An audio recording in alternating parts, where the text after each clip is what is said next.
안녕하세요. 오늘도 사연 살롱을 찾아주셔서 감사합니다. 40대 끝자락을 살고 있는 여성이에요.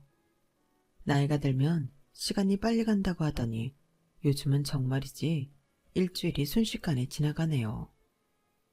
월요일이 시작됐구나 했는데 정신 차려보면 또다시 월요일이 시작되고 있으니 말입니다.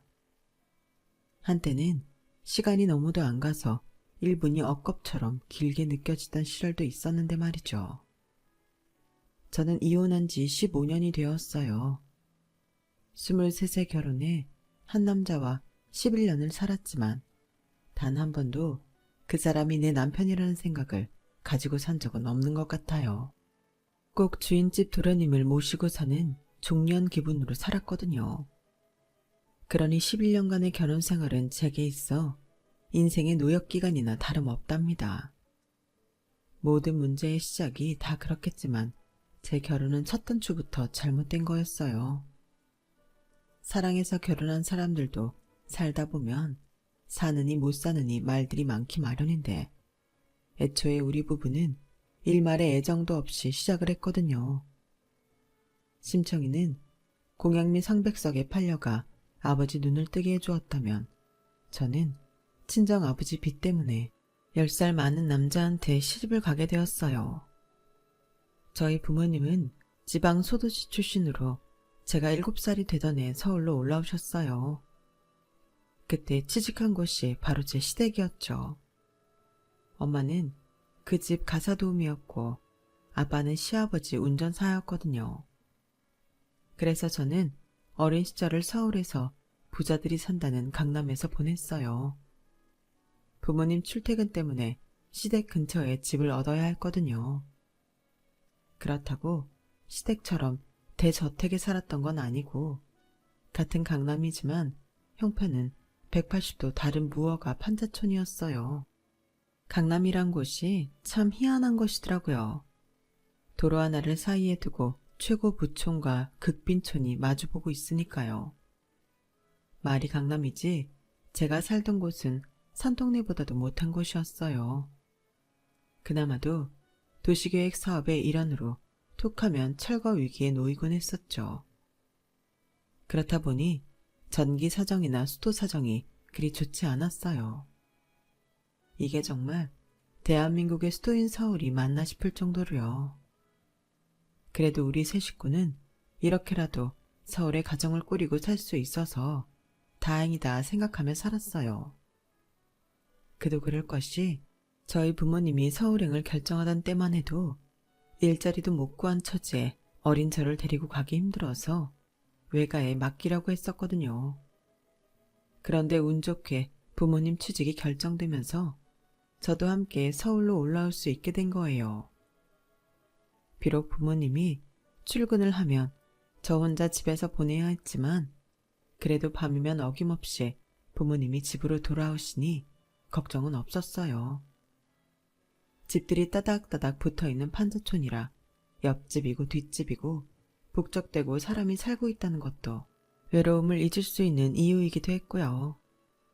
동네에는 저랑 비슷한 처지의 아이들이 꽤 많아서 함께 어울려 놀다 보면 시간도 후딱 지나곤 했어요.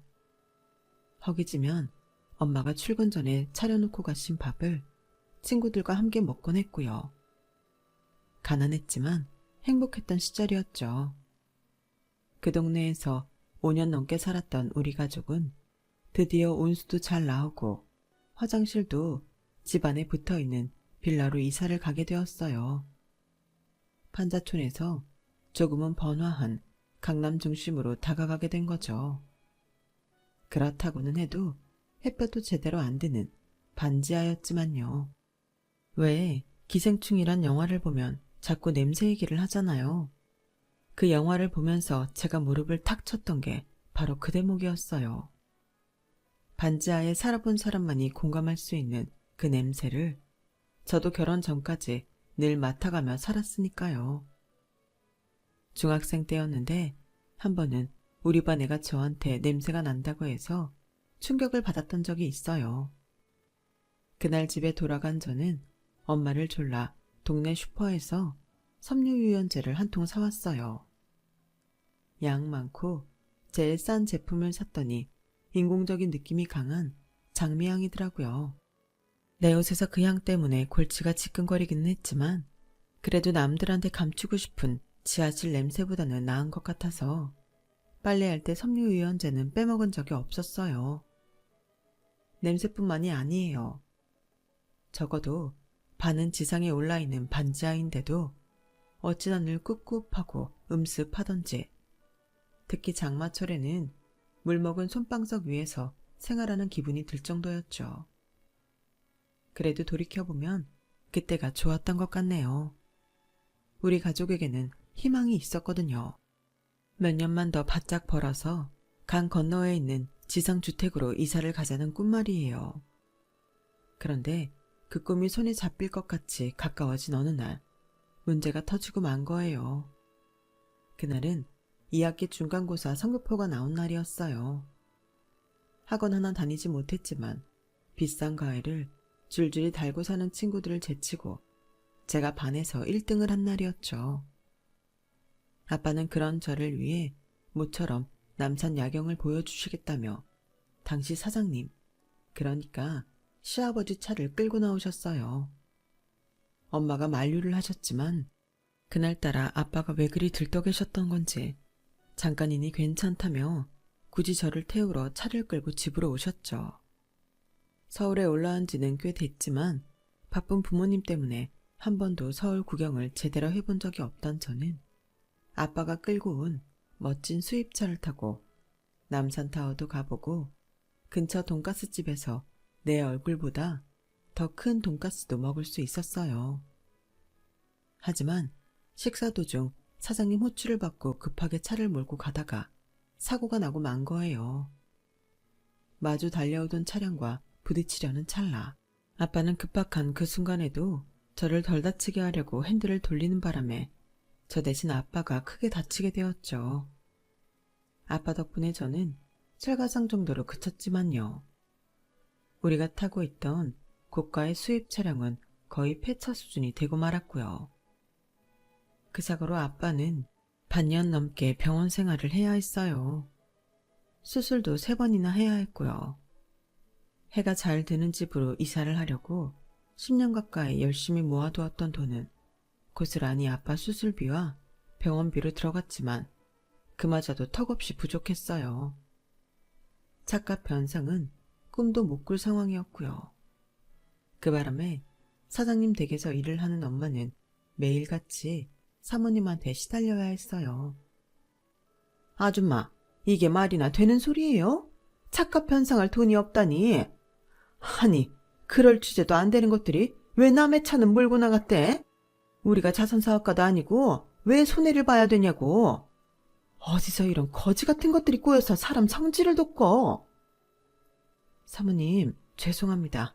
차값은 제가 일해서 갚아 나갈게요. 당장은 애아빠 수술비도 그렇고 많이는 못 갚겠지만 어떻게든 그 돈은 제가 다 갚아 나갈게요. 아줌마 월급이 얼마라고 어느 세월에 그 돈을 갚아? 그러다 어느 날 갑자기 야반도주라도 할지 누가 아냐고. 세상에, 우리가 그동안 지들한테 베푸는 애를 이렇게 원수로 갚냐? 뭐 이런 인간 말종 같은 것들이 다 있어. 암튼 나는 더는 못 기다려주니까 새 차를 끌어오든 장기를 팔든 어떻게 해서든 이달 말까지 차값 물어줘요. 안 그럼 그 집 딸내미까지 죄다 감방에 쳐넣을 테니까. 사모님은 길길이 날뛰었고 저까지 걸고 넘어지는 통에 엄마는 사색이 되었어요. 더는 떨어질 곳도 없을 정도로 우리 세 식구는 인생의 나락으로 떨어져 버렸죠. 그때 우리 가족을 구해준 건 사장님이었어요. 제 시아버지요. 당신 그만 좀 해. 지금 차가 문제야. 사람이 죽고 사는 문제인데 그깟 차가 뭔 대수라고? 아주머니, 차값은 됐습니다. 그나저나 곧 2차 수술 들어간다던데 수술비는 있습니까? 그 말에 엄마는 눈물이 그렁그렁한 눈으로 마주잡은 손가락만 바들바들 떨 뿐이었어요. 일단 수술비랑 병원비는 회사에서 알아서 할 테니 마음 놓으세요. 아주머니가 마음 단단히 잡수셔야 가족들도 버틸 거 아닙니까? 기운 내세요. 아니 여보, 차값도 못 받았는데 수술비는 뭐하러 대줘요? 이 인간들한테 그 돈 받아낼 수도 없을 텐데. 당신은 좀 조용히 해요. 내 밑에서 일하던 사람이야. 당연히 내가 책임을 져야지. 앞으로 한 번만 더 이 일로 아줌마 괴롭히면 그땐 가만히 안 있을 줄 알아.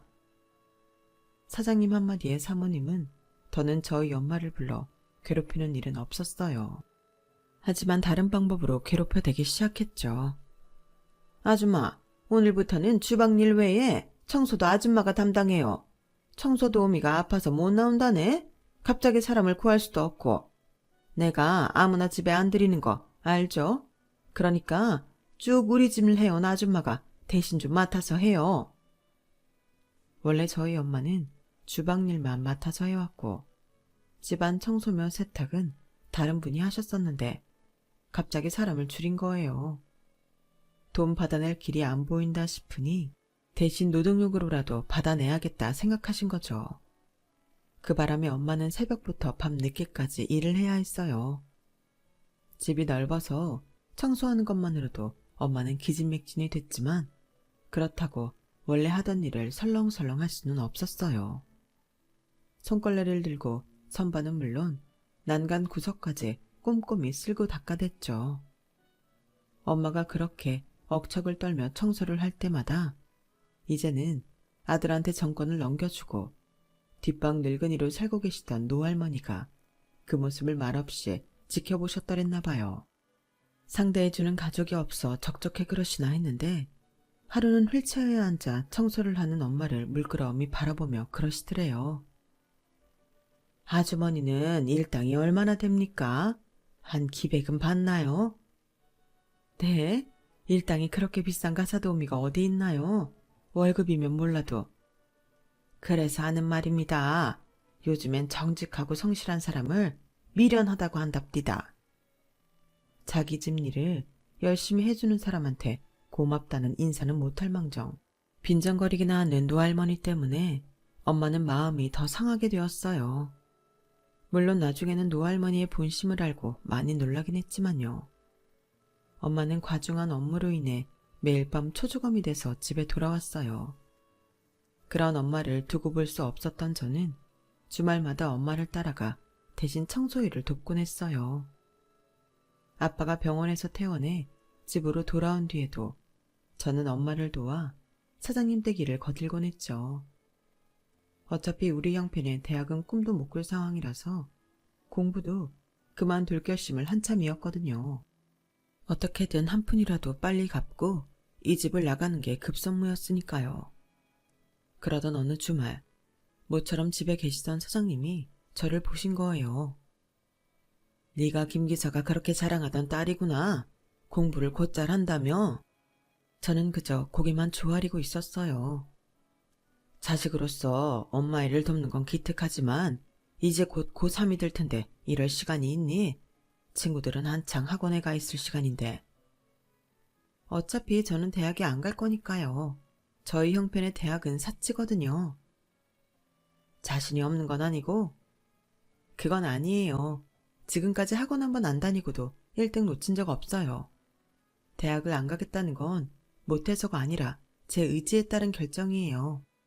그 말에 사장님은 빙그레 웃으시더니 그러시더라고요. 그럼 증명해봐라. 네가 네 실력으로 명문대에 들어간다면 4년 내내 네 등록금은 내가 주마. 어때? 한번 해보겠니? 솔직히 그 말이 믿기지 않았어요. 하지만 믿고 싶었어요. 그만큼 제 상황이 절박했으니까요. 대학만 졸업할 수 있다면 지금보다 우리 집 살림에 보탬이 될 수 있을 테니까요. 사회에서 고졸과 명문대 졸업자는 초봉부터가 다르잖아요. 그래서 마음을 다잡고 공부를 시작했어요. 매일 밤 파김치가 돼서 돌아오는 엄마를 보는 건 가슴이 아팠지만 그래도 우리 세 식구가 이 캄캄한 암흑 속을 빠져나가려면 내가 공부로 성공하는 길밖에 없다는 걸 알기에 눈 감고 귀를 닫고 죽기 살기로 공부에 매달렸죠. 그렇게 해서 저는 1년 뒤 서울대에 합격할 수 있었어요. 사장님은 약속대로 전학기 등록금을 대주셨죠. 덕분에 아르바이트를 해서 버는 돈은 고스란히 우리 집 생활비로 쓸 수 있었어요. 조금씩 상황이 나아질 기미를 보이기 시작한 거죠. 하지만 인생이 어디 그렇게 술술 풀리기만 하나요? 사고로 한쪽 다리를 못 쓰게 된 아빠는 가장으로서 제 몫을 할 수 없는 상황에 좌절했고 현실을 잊으려 술에 의존하게 되었어요. 그러다 몸도 정신도 망가지게 되었죠. 세상이 자신을 무시한다며 툭하면 집안 살림을 부수고 엄마한테 손찌검까지 하기 시작했어요. 몇 년 사이 아빠는 제가 알던 아빠가 아닌 완전 낯선 사람이 되고 말았어요. 그러다 술에 취해 방거리를 헤매다 음주 차량에 치여 세상을 떠나고 말았죠. 어이없게도 차 사고로 자신의 인생을 날리고 빚더미에 앉았던 아빠는 두 번째 차 사고로 목숨을 잃었지만 빚은 갚을 수 있었어요. 덕분에 엄마는 아빠 사망 보험금을 사모님께 고스란히 전해드리곤 그 집 일을 그만둘 수 있었고요. 물론 사장님이 지원해주신 아빠 병원비까지는 갚아드릴 수는 없었지만 어찌됐든 우리 모녀는 0에서 다시 시작을 할 기회를 얻게 된 거죠. 사장님 댁을 나온 엄마는 인력사무실에 등록해 일당제 파출 일을 시작했어요. 일할 자리만 확보된다면 한 가게의 정직원으로 일하는 것보다 벌이가 훨씬 더 좋았거든요. 도시락 공장 반찬가게, 공사장 한밭집, 때로는 길거리 포장마차에서도 이 일을 하셨어요. 가난을 벗어나기 위해 길을 쓰고 일을 하셨죠. 그렇게 열심히 산 덕에 제가 대학교 3학년이 되던 해 드디어 반지하에서 탈출할 수 있었어요. 지긋지긋한 강남을 떠나 저희 학교와 5정류장 거리인 동네의 3층 빌라로 이사를 하게 되었어요. 집을 고르면서 우리 모녀가 중점적으로 본 건 해가 잘 드는 집, 이거 하나였어요. 그 소원대로 구한 집에서 첫날 아침을 맞은 우리 모녀는 거실 창으로 쏟아져 들어오는 햇살을 보며 울컥할 수밖에 없었죠. 햇빛은 분명 공짜인데 가난한 사람은 그 공짜 햇빛도 어렵게 받고 사는구나 생각되더군요. 이제 과거는 잊고 새로운 인생을 살면 되겠다 생각했어요. 그런데 그러던 차에 사장님한테 연락이 온 거예요. 점심을 사주시겠다고 잠깐 보자고 말이죠. 제 대학 등록금도 대주고 계시니 이번만큼은 제가 밥이라도 대접해야겠다 싶어서 현금을 준비해서 나갔어요. 다행히 며칠 전에 받은 아르바이트비가 수중에 있었거든요. 그런데 막상 나가보니 사장님만 나오신 게 아니더라고요.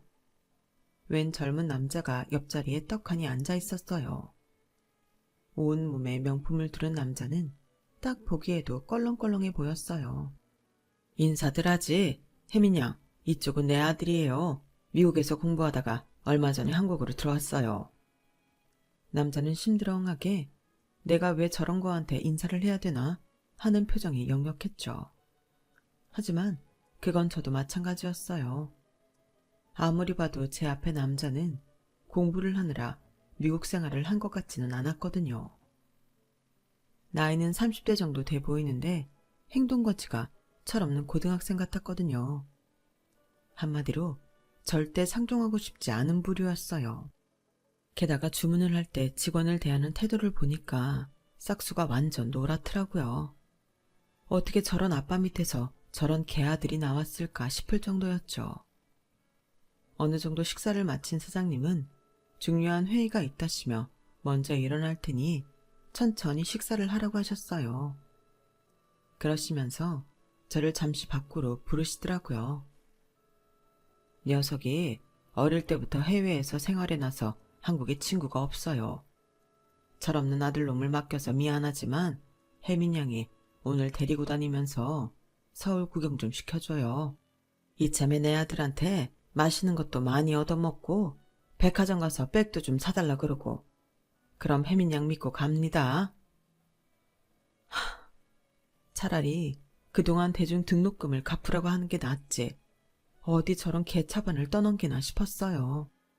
룸으로 다시 들어와 보니 남자 역시 제가 마음에 안 들었는지 삐딱한 표정으로 그러더군요. 나도 좋아서 나온 거 아니니까 거 얼굴 좀 펴시다. 그러면 거절하시지 이 자리에 왜 나왔어요? 그랬으면 서로 간에 아까운 시간 낭비 안 했을 거 아닙니까? 그쪽이나 나나 서로 마음에 안 드는 것 같으니 여기서 그만 헤어지죠. 할 말을 마치고 가방을 챙겨드렸는데 남자가 피식 웃으며 그러는 거예요. 누가 마음에 안 든대요? 난 그쪽 마음에 드는데. 그럼 우리 이제 아버지 명령대로 데이트하러 갈까요? 뭐부터 할까요? 쇼핑? 아니면 영화 관람? 그날 저는 제 멋대로인 남자한테 끌려다니며 난생 처음 백화점 명품관에도 들어가 보고 연예인들이 다니는 헤어샵에도 가게 되었어요. 남자는 제 머리 끝부터 발끝까지 돈으로 발라주었거든요. 그리고 여느 연인들처럼 저희 집까지 데려다주며 차 문까지 직접 열어주더군요. 난생 처음 받아보는 공주 대접에 어안이 벙벙했지만 겉으로는 내내 무심한 척 연기를 했어요. 혜민씨, 나 그렇게 별로예요.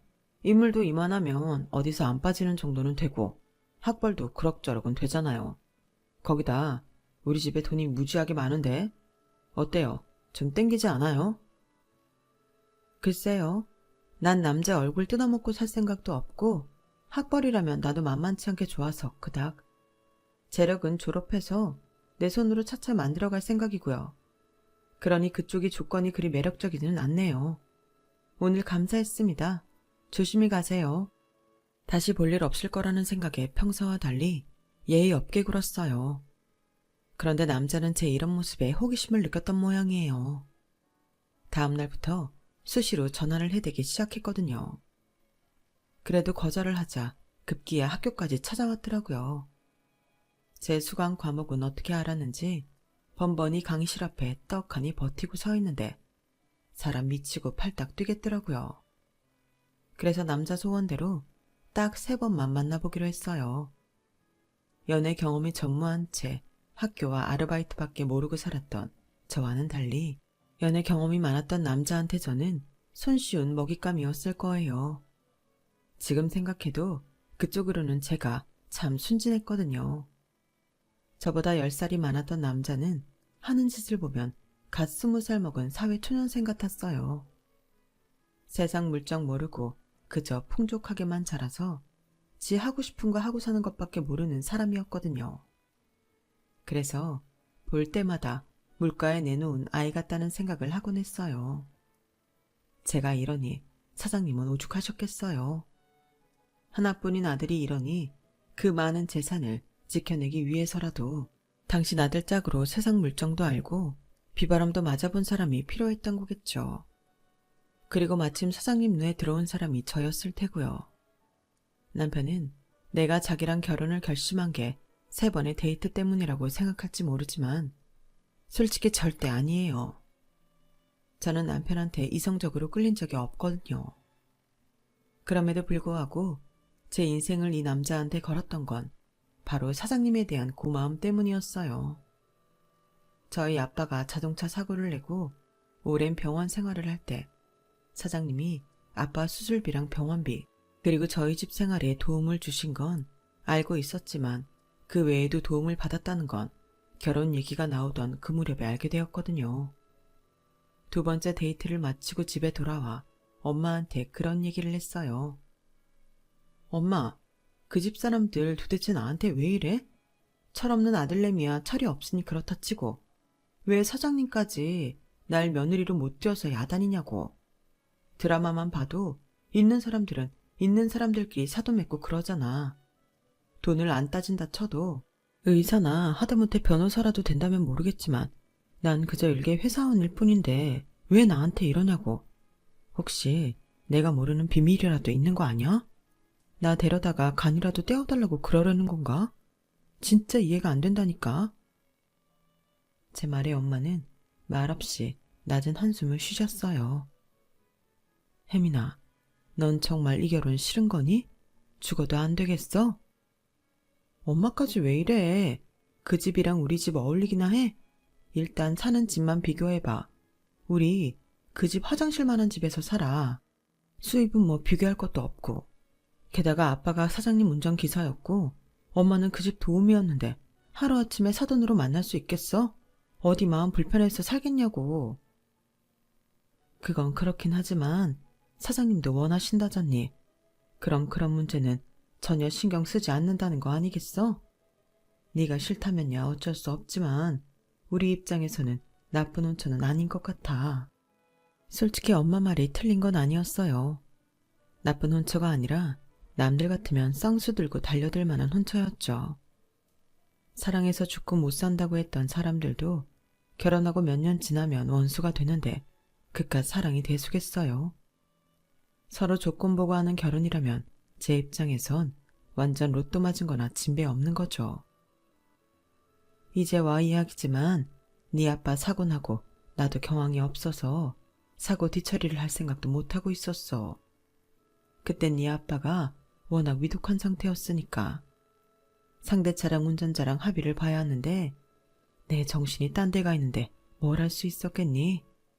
가진 돈도 얼마 없기도 했고 그때 사장님이 직접 변호사도 불러주시고 합의금도 내주셨으니 아빠가 실형 안 살고 끝날 수 있었던 거지. 그간 너한테 미주알 고주알 말하진 않았지만 네 아빠 세상 뜰 때도 사장님이 변호사 보내서 가해자 측이랑 합의금 협상도 해주고 보험금까지 받아주셨어. 내가 나섰으면 그렇게 많은 돈 받을 수도 없었을걸? 늘 그렇게 우리 집 일에 신경 써주셨는데 무조건 싫다고만 하는 게 엄마는 마음에 걸린다. 엄마 말을 듣고 보니 그간 너무 우리 입속만 빼먹은 게 아닌가 싶었어요. 그래서 진지하게 이 결혼에 대해 생각해 보게 되었죠. 그렇게 내린 결론은 결혼을 하는 거였어요. 제 결정에 사장님은 무척이나 기뻐하시더군요. 남편감 역시 그랬고요. 다만 사모님은 하늘이 무너지는 심정이셨던가 봐요. 제가 인사를 드리러 댁에 찾아갔더니 안방에서 대성통곡을 하고 계셨어요. 내가 이 꼴 보려고 내 아들 애지중지 키웠는 줄 알아요? 당신 어떻게 이런 결혼을 시킬 수가 있어요? 주변에서 뭐라고들 하겠냐고요. 하고 많은 혼처 두고 왜 하필 우리 집에서 부리던 인간들이랑 사돈을 맺냔 말이야. 당신 나한테 왜 이러는 거냐고. 이 사람아, 어떻게 이렇게 자기 자식을 몰라. 주원이 녀석한테 회사 맡기면 얼마나 갈 것 같아? 10년도 못 가서 회사 말아먹을 놈이라고.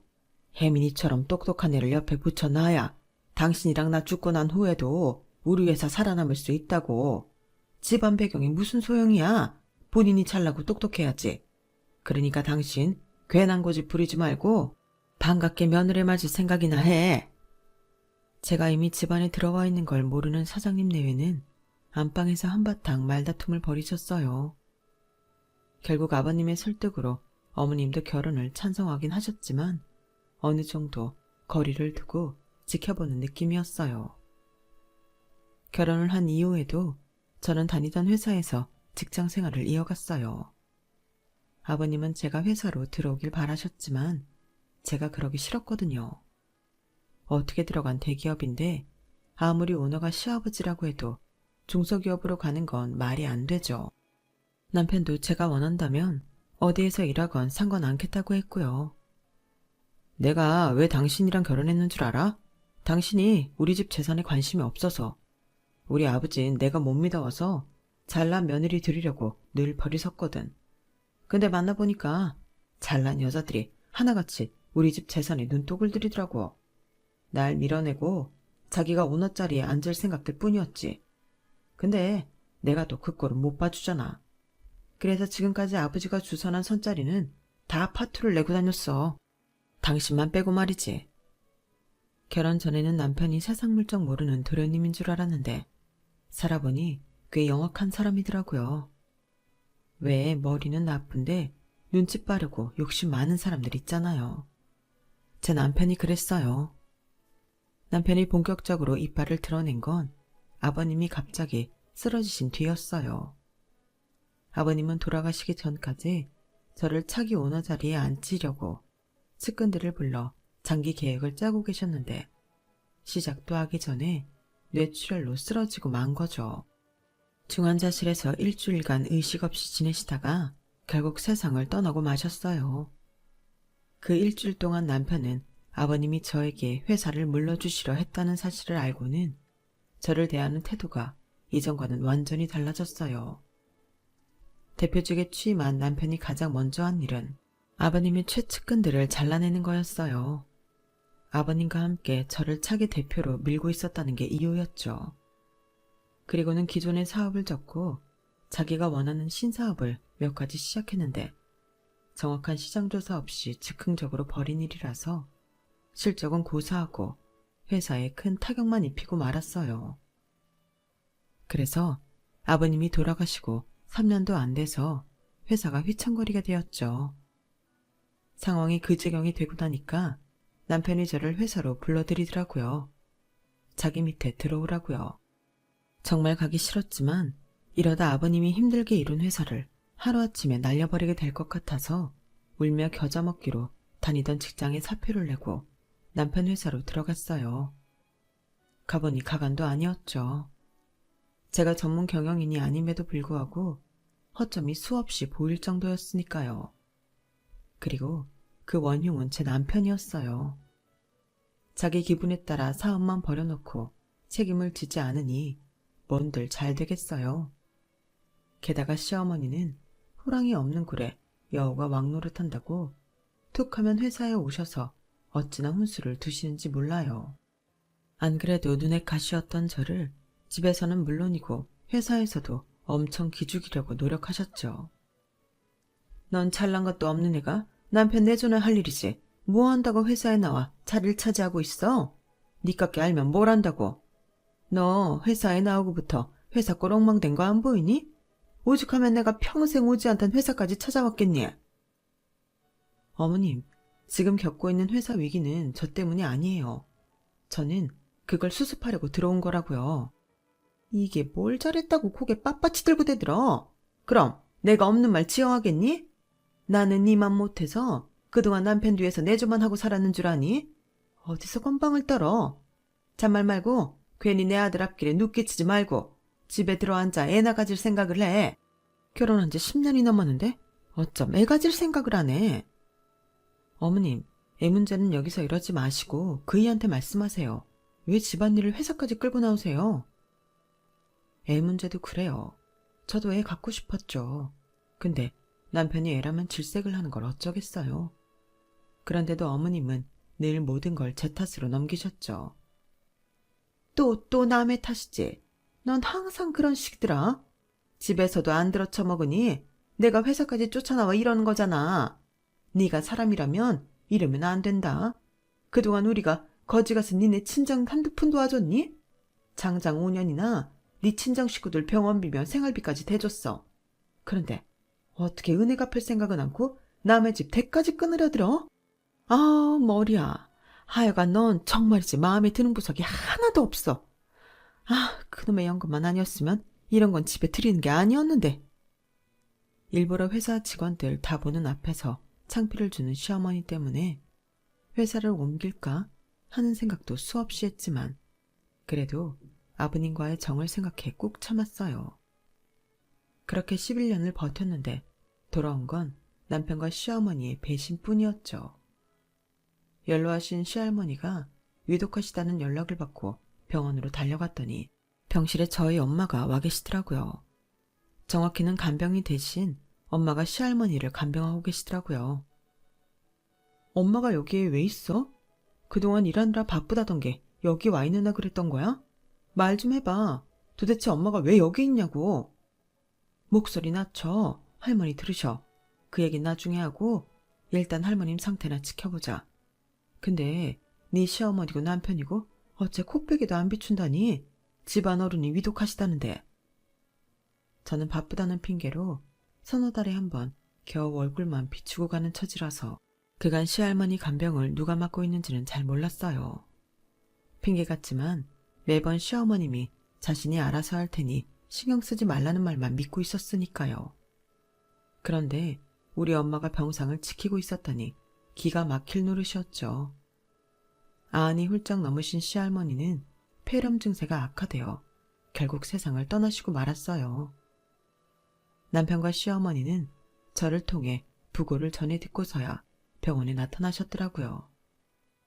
시할머니 장례를 치르고 하루 꼬박 잠을 잔 저는 친정에 달려가 엄마한테 자초지종을 물었어요. 그랬더니 기가 막히게도 저희 엄마를 병원에 보낸 게 시어머니였더라고요. 뭐? 어머님이 엄마 보고 할머니 병수발을 하라고 그랬다고? 진짜 웃기는 사람이네. 자기가 며느리지 엄마가 며느리야? 아니, 그러란다고 엄마는 그걸 또 했어? 나한테 말을 하지 그랬어. 네 시어머니가 시켜서 한 것만은 아니야. 나도 안 내켰으면 안 했지. 너희 시할머니께서 나한테 잘해주셨거든. 내가 그 집에서 일할 때는 그렇게 뚱하게 보시더니 나 일 그만둔다니까 그제야 속내를 드러내시더라. 엄마가 일하는 반찬가게 있잖아. 그거 실은 네 시할머니가 차려주신 거야. 네 시어머니랑 정서방한테는 비밀로 하라고 하셔서 그간 남의 가게인 것처럼 속여왔던 거고. 그 가게 해주시면서 그러시더라. 요즘엔 정직하고 성실한 사람을 미련하다고 하지만 하늘은 그 미련한 사람한테 복을 내려주는 법이라고. 내 집에서 열심히 일해준 보너스다 생각하고 당당하게 받으라고. 꼬장꼬장한 양반이다 생각했는데 속이 깊은 분이시더라. 그래서 네 시어머니한테 전화 왔을 때 군소리 않고 병수발 하기로 했던 거야. 자식 앞에서 보내고 외롭게 병원에 계시는 분 가는 날까지 곁에서 지켜드리려고. 엄마 마음은 잘 알겠지만 그래도 시어머니가 한 짓은 용서가 안 되더라고요. 그래서 그 길로 시댁에 찾아갔어요. 갔더니 남편이 와 있더라고요. 차라리 잘 됐다 싶었죠. 자기 엄마가 어떤 사람인지 이참에 똑똑히 알려줘야겠다 생각했거든요. 그랬는데 글쎄 제 얘기를 다 들은 남편이 별거 아니라는 듯 이러는 거예요. 그간 우리 집에서 잘 벌어먹고 사셨잖아. 네 아버지도 그렇고 니네 엄마도 그렇고. 그랬으면 그 정도 해줄 수 있는 거 아니야? 게다가 남도 아니고 사돈지간인데 뭐가 문제란 거야? 뭐? 당신 그걸 말이라고 해? 우리 부모님이 여기서 놀면서 돈 받아가셨어? 월급 받는 만큼 죽어라 일하셨다고. 받는 만큼만 하셨는 줄 알아? 우리 아빠 차 사고 낸 거 죄송해서 우리 엄마가 두 사람 목일하며 지냈다고. 오죽하면 학생인 내가 주말마다 따라와서 일을 거들었겠어? 아무리 팔은 안으로 굽는다지만 당신 이러는 거 아니야. 얘, 너 어디서 남편한테 큰 소리냐? 네가 이러니까 집이고 회사고 될 일도 안 되는 거잖아. 하여간 출신은 못 속인다고? 근본 없는 집구석에서 자란 네가 예의라고 알고 살겠니? 아, 동네 창피해서 원. 하, 말씀 잘하셨네요. 근본이요? 그러는 어머님은 얼마나 근본 있는 집에서 자라셨길래 그러세요? 이이가 그러더라고요. 자기 외가는 일제 침략기 때도 일본군 앞잡이 노릇하며 호의호식하고 살았다고요. 외가 피가 그렇대요. 돈 냄새 죽이게 잘 맞고 있는 놈들 앞에서 개처럼 꼬랑지도 잘 흔든다고요. 그뿐인가요? 어찌나 씀씀이가 좋은지 자식들 대학 보낼 때마다 학교에 잔디도 깔아주고 스쿨버스도 잘 사준다던걸요. 어머님도 그렇게 대학 들어가셨다던데 아닌가요? 제 말에 시어머니는 당신 아들을 놀아보셨어요. 남편은 못 본 척 딴짓을 부렸고요. 저한테 툭하면 며느리 노릇 잘하라고 노래를 부르시더니 어머님은 시어머니 계시는 병원에 몇 년째 발길도 안 하셨다면서요. 저희 엄마가 그러시더라고요. 그야 그 노인네가 자기 앞으로 된 재산 죄다 시설에 기부를 했으니 그랬던 거지. 입장 바꿔 생각해봐라. 너라면 너한테 땡전 한 푼 안 주는 시어머니가 곱게 보이겠니? 내가 자기 며느리로 살면서 그간 해다 바친 게 얼만데 땅덩어리 하나 안 남기고 그걸 다 기증을 해? 인정머리 없는 노인네 같으니라고? 그리고 네 엄마 병원에 보낸 건 그간 우리가 네 친정한테 해준 게 있으니 그 빚 갚으라고 보낸 거다. 받은 게 있으면 주는 것도 있어야 하는 거 아니니? 어쩜 이리도 뻔뻔하신지. 나라 팔아먹은 이완요 찜짜 먹을 사람이더라고요. 그런데 그래서 다행이었어요. 이런 사람들이라서 부채감 없이 이 집 사람들이랑 연을 끊을 수 있겠다 싶었거든요. 그래서 결혼 11년 만에 남편과 이혼을 하기로 했어요. 남편도 군말 없이 합의 이혼에 동의해서 깔끔하게 나눌 거 나누고 받을 거 받고 헤어졌죠. 이혼 후 재취업을 한 저는 40대 중반까지 회사 생활을 하다가 이후엔 엄마가 하시던 반찬 가게를 물려받게 되었어요. 생각 같아선 회사 생활을 더 하고 싶었지만 40 넘은 여자는 회사에서 반기지 않더라고요.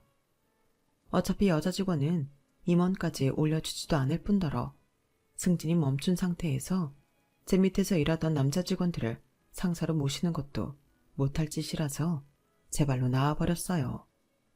그런데 막상 직장을 나와보니 내가 그동안 왜 거기서 눈치 받아가며 자리를 보존하고 있었나 싶더라고요. 내 노력에 따라 가게 매출도 오를 수 있고 심지어 매달 제가 가게에서 벌어가는 돈이 직장 생활을 할 때보다 10배도 넘게 됐으니까요. 그래서 요즘은 저희 엄마를 따라 매주 토요일 오전엔 무료 배식 봉사활동도 하러 다녀요. 저희 가게에서 만든 김치며 밑반찬에 그날 국한가지 끓여서 나눠드리고 있는데 힘은 좀 들어도 보람은 있더라고요. 개처럼 벌어서 정승같이 쓰라더니 그 말이 이런 거구나 싶기도 하고요. 그런데 몇 주 전 쪽방촌에 배식 봉사를 갔다가 거기서 생각지도 못한 사람을 만났지 뭡니까. 15년 전에 이혼했던 전 남편이 거기서 지내고 있더라고요. 저를 본 남편은 마치 하늘에서 내려온 동아줄이라도 잡는 심정으로 한 걸음에 달려와 저를 향해 여보 라고 부르더군요. 기가 막혀서 정말.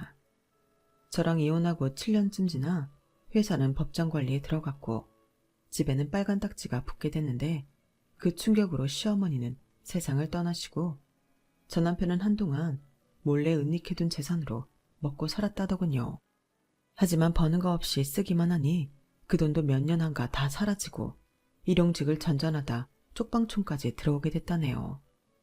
그러면서 이렇게 다시 만나게 된 거 보니 우리가 인연은 인연인 것 같다면서 제게 엉겨붙들어 들었어요.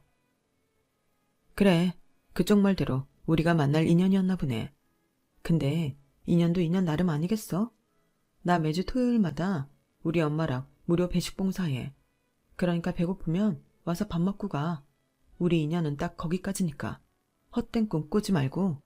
그나마도 내가 그쪽한테 이런 아량을 베푸는 건 돌아가신 아버님과 시할머니한테 받은 은혜 때문이라는 것만 알아둬. 그러니까 밥술 뜰 때 마음속으로 아버님 할머니께 감사 인사나 하라고. 알아들었으면 저리 가. 나 바쁜 사람이니까. 매정한 제 말에 전 남편은 욕설을 퍼부으며 난동을 부렸고 배식줄을 서 있던 쪽방촌 사람들이 그런 전 남편을 쫓아내 주었어요. 세월이 지나도 어쩌면 그놈의 성격은 안 변하는지 참 안 됐더라고요. 판자촌과 반지하 월세집에서 어린 시절을 보냈던 저는 지금 이렇게 어려운 사람들과 나누며 살아가고 있어요. 사람 인생 모르는 거라고 하잖아요. 지금 당장 사는 게 힘들지라도 평생 그렇게 살란 법은 없는 거예요. 저만 봐도 그렇잖아요.